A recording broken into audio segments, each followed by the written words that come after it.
میخواد غیبت نکنه، اینجوری بونه. حالا بماند. آخه بیچاره نادان، این بماند 100,000 تا غیبت خودش.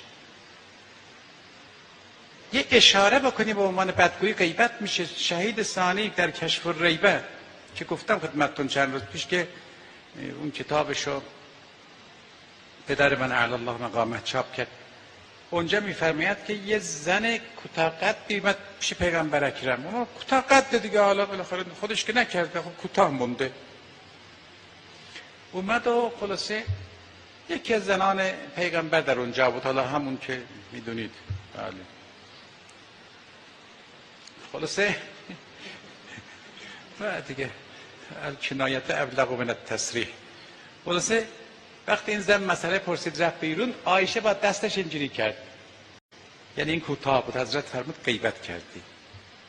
حرف نزد، فقط با دستش اینجوری غیبت کرد. غیبت. یا مثلا فرضاً یه چیزی ازش میپرسن، میگه حالا خدا رو شکر که ما دزد نیستیم. بله، شهید ثانی نوشته. آقا من میخوام معامله کنم به فلان، چطوره؟ میگه الحمدلله الذی لم یجعلنی من السارقین. حقا میگه ما دزد نیستیم، یعنی اون دزده.